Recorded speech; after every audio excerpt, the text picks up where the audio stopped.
Tanzania, Foni wajahnya. Tanzania, Foni lagi pakai jilbab itu. Itu saking tergesa-gesanya jilbabnya itu taplak meja di depannya disaut begitu tutup kepalanya itu. Tadinya pakai daster tok ya di kos-kosan ini. Julius, nah, ini Julius saya sudah kenal lama ini Julius. Silakan Julius menongolkan diri, jangan tidur Julius. Wanda, mana Wanda? Iya, saya hitung setong, dua, telok. Iya, sudah terkena. Tapi Foni belum nampak ya Foni, kurang ke atas wajahnya. 1, 2, 3. Iya, sudah ya. Sudah. Nggak apa-apa, aduh Julius terlambat, Jul. Oke, enggak apa-apa sekali lagi. Julius, 1, 2, ini juga yang nampak Wanda juga. 1, 2, 3. Sip. Nanti saya masukkan Malang Pos nanti. Ya, di mata kuliah ini itu ada ceritanya Poan yang karena mimpi saya sejak di S1 dulu, kalau Anda meraba-raba, sebenarnya Pak Bagio dulu itu kuliahnya di mana toh, gitu ya. Tahun 79 saya masuk Fakultas Biologi Universitas Gadjah Mada, dan di awal-awal semester saya itu selalu memimpikan. Karena ada pertanyaan bulik saya yang sangat-sangat cerdas, walaupun dia itu hanya lulusan SD. Tapi otaknya saya mengakui, bulik saya itu.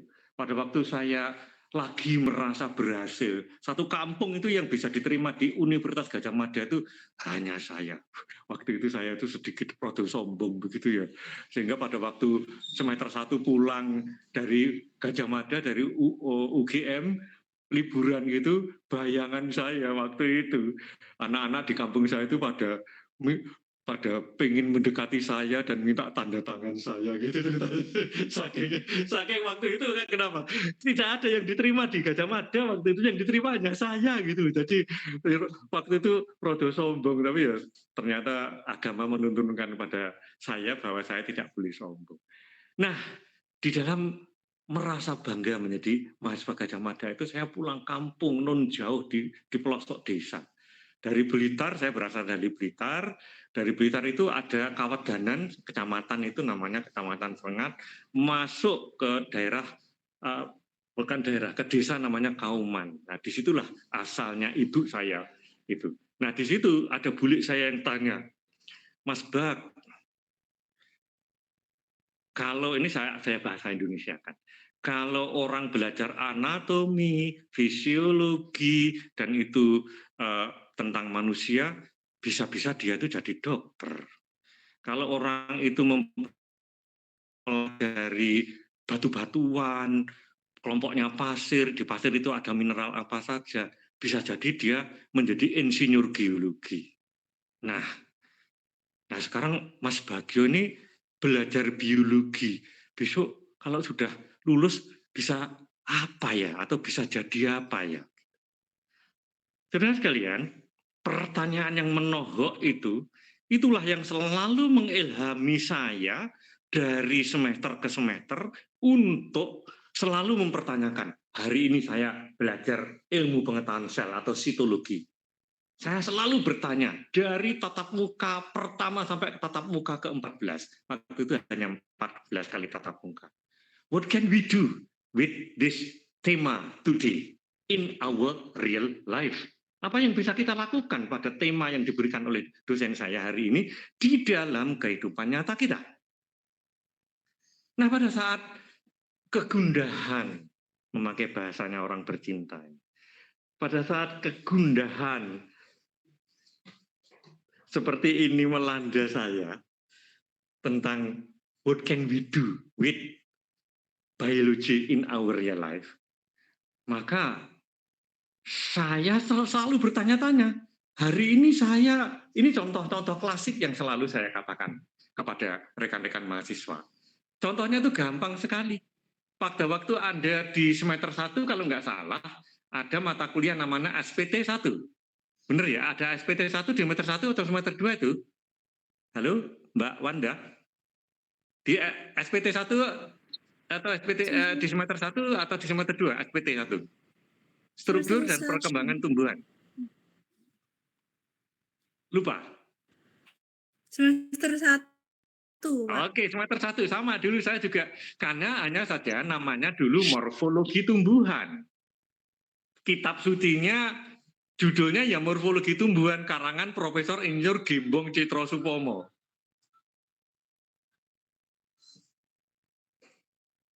Gembong Citrosupomo. Dan itu kira-kira buku yang termasuk dibenci oleh rekan-rekan mahasiswa karena buahnya apalan nol begitu ya. Kira-kira nasib kita sama kok. Tapi saudara sekalian, kalau Anda semuanya mempelajari tentang kemanfaatannya itu, maka niscaya semangat atau jazbah kita untuk belajar itu menyala. Contoh hari ini saya contohkan kepada Anda semuanya. Pada waktu kita belajar tentang bentuk daun. Halo, masih ingat? Bentuk daun ada 3 macam. Daun sempurna, daun tidak sempurna, dan daun duduk. Daun sempurna adalah daun yang lengkap mempunyai tangkai daun, pelepah daun, urut-urutannya, pelepah daun, tangkai daun, dan helaian daun.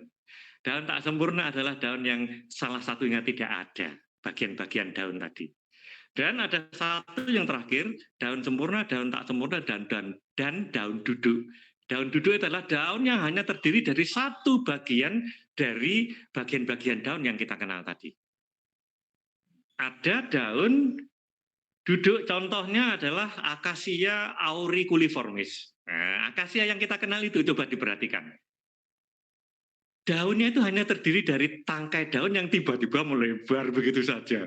Tidak ada pelepah daun, tidak ada helaian daun. Helaian daunnya ya dari tangkai daun yang tiba-tiba melebar itu saja. Kalau kita hanya mempelajari itu saja, so what can we do with bentuk daun? Bentuk daun ada 3 macam, daun sempurna, daun tidak sempurna, daun duduk. Saudara sekalian, disambung lagi permukaan daun, ada yang licin, ada yang berambut, ada yang berbristel, ada yang halus seperti laken. Duduk daun juga ada yang duduk daun berseling, berhadapan, dan macam-macam. Berseling, berhadapan, berseling dan berhadapan bergantian. Yang enggak begitu. So what can we do? Apa yang bisa kita lakukan dengan pengetahuan bentuk daun? Bentuk daun ada 3 macam. Daun sempurna, daun tak sempurna, daun duduk. Nah, ternyata saudara sekalian pada waktu saya mempelajari what can we do with bentuk daun tadi, subhanallah, ternyata itu loh, orang itu kalau pengen melakukan reboisasi, penghijauan, yang tujuannya untuk mengkonservasi tanah dan air, terutama adalah mengkonservasi air. Memilih tumbuhan apa yang cocok untuk penghijauan itu, kalau tidak belajar bentuk daun. Bentuk daun ada 3 macam, dilengkapi dengan bentuk mulut daun. Mulut daun, masih ingat kan mulut daun? Ada guard cell, ada sel pelindung, ada macam-macam seperti itu. Ada yang guard cellnya itu kaku sehingga geleweh, berlubang begitu saja. Ada yang mulut daunnya ini fleksibel, bisa mengembang, bisa mengecil, sehingga ada mekanisme mulut daun stomata itu membuka dan menutup. Subhanallah, ternyata proyek nasional dalam rangka memilih tumbuhan yang cocok untuk reboisasi, yang tujuan reboisasinya itu adalah mengkonservasi air, harus tanya kepada orang biologi. Apa yang ditanyakan? Ya mereka bertanya, saya ingin melakukan konservasi air di daerah ini. Tumbuhan apa yang bisa saya pilih untuk itu? Maka sebagai seorang biolog, saya bisa mengatakan, pilihlah tumbuhan yang mampu hidup di daerah kering, yang bentuk daunnya itu spesifik, di mana mulut daunnya itu jarang-jarang, dan seandainya ada yang jarang itu, dari mulut daunnya itu, guard selnya, sel pelindungnya itu ada mekanisme membuka dan menutup. Mengapa seperti itu, saudara sekalian? Karena daun yang mulut daunnya itu bisa membuka dan menutup tadi, itu bisa ngirit sekali untuk tidak kehilangan air. Ingat, kehilangan air lewat akar disalurkan ke batang, cabang, sampai ke ranting, tangkai daun, sampai ke daun. Diuapkan lewat stomata menjadi evapotranspirasi. Ini ngomong tentang fisiologi tumbuhan, kalau nggak salah yang ngejar Bu Nunung ya, yang fisiologi tumbuhan yang ini.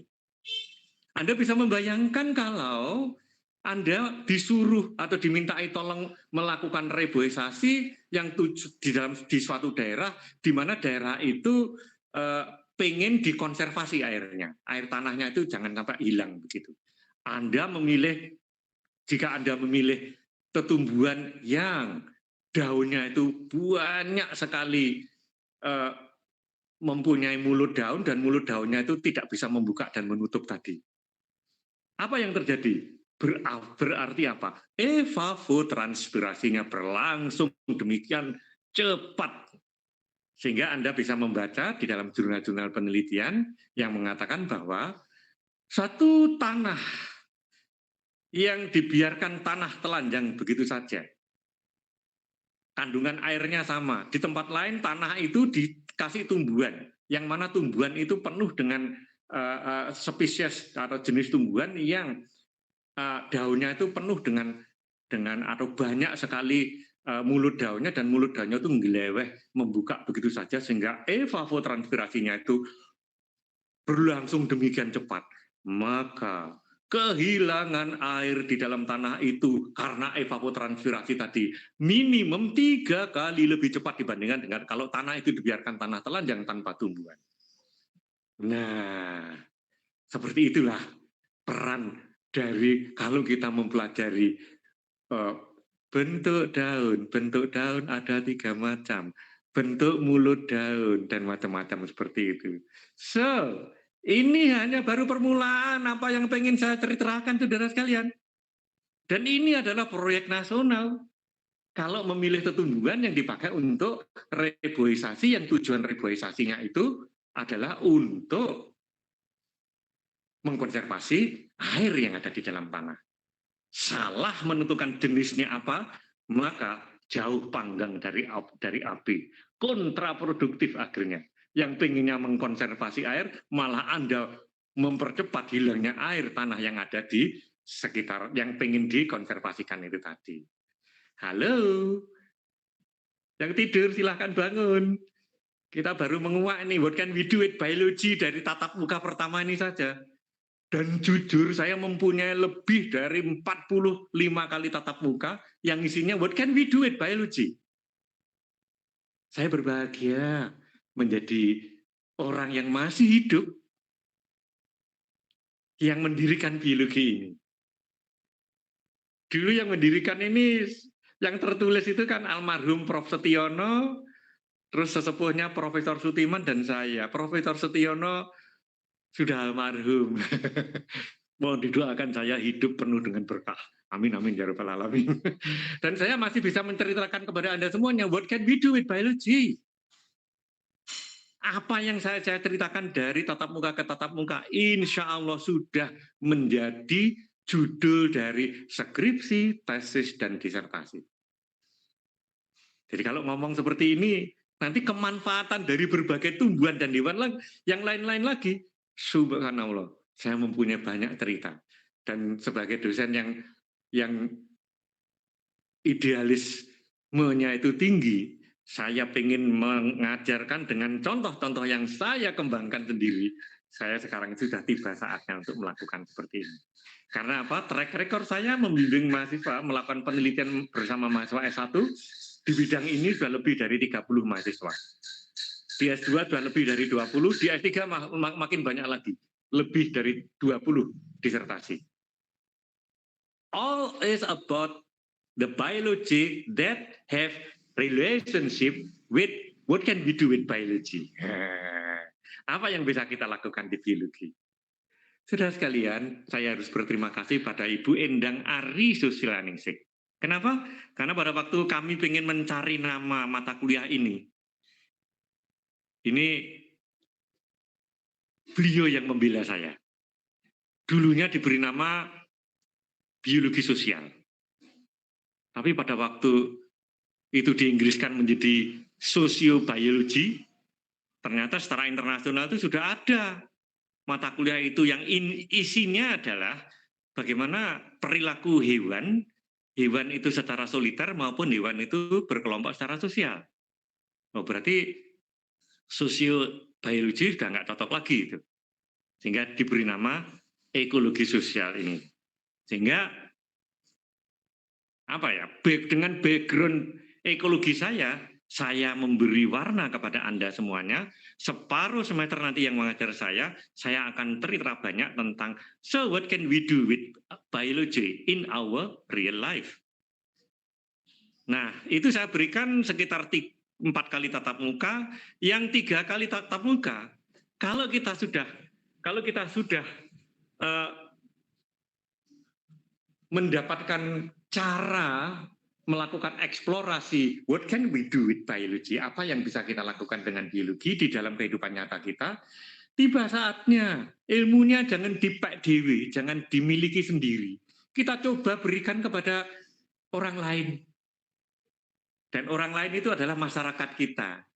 Sehingga saya ajari di 3 kali tatap muka terakhir, sebelum nanti setelah UTS digantikan oleh Prof. Lukman Hakim, saya akan mengajari how can we educate our people. Bagaimana kita bisa melakukan pendidikan, mendidik masyarakat kita. Sesuatu yang kita explore di dalam biologi, apa yang bisa kita lakukan dengan biologi di dalam kehidupan nyata kita itu tadi, itu kita berikan kepada masyarakat luas. Biar nanti di akhirat Anda itu bisa menjawab, hei Wanda, kamu dulu sudah belajar ekologi sosial, belajar biologi secara keseluruhan. Apa yang telah kamu lakukan dengan biologimu? Wanda aku telah bisa menjawab di akhirat nanti. Aku telah belajar apa yang bisa kita lakukan dengan biologi di dalam kehidupan nyata, dan aku telah belajar bagaimana memberikannya secara efektif kepada masyarakat. Nah, strategi how to educate our people, bagaimana kita mendidik masyarakat kita, saya berikan 3 kali tatap muka terakhir. Jadi 4 kali tatap muka di awal saya akan memberikan, kita bersama-sama, we can explore together, what can we do with biology di dalam kehidupan nyata, dan 3 kali tatap muka berikutnya, strategi mengajar masyarakat, strategi mendidik masyarakat. Jadi ilmunya ilmu dikmas, pendidikan pada masyarakat. 7 kali tatap muka saya lakukan, atau 8 kali tatap muka saya lakukan, kemudian estafet akan diberikan kepada yang mengajar Prof. Lukman Hakim dengan gayanya. Saya dan Prof. Lukman Hakim sudah dalam hal ini sudah seia sekata.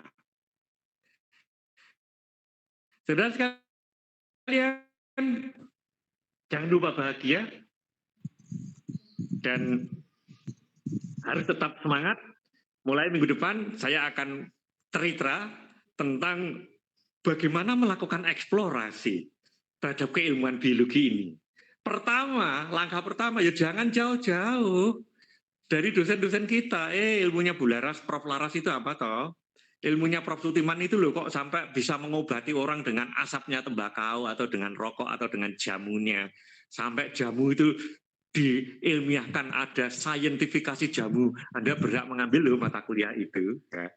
Apa yang didalami oleh Prof. Amin Setiolaksono dan teman-teman yang lain, ambil sarinya dari publikasi-publikasi mereka.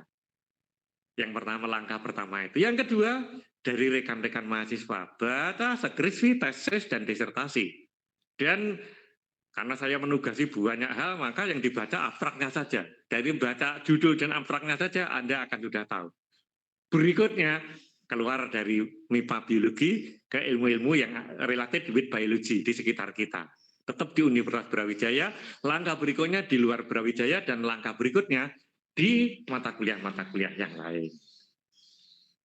Jangan lupa berbahagia, dan mari kita tutup perkuliahan ini dengan doa penutup majelis, sehingga kalau kita menutup mata kuliah ini dengan doa penutup majelis, apapun yang terjadi kesalahan pada diri kita dan Anda semua yang ada di sini akan dimaghfirah oleh Allah Subhanahu wa taala.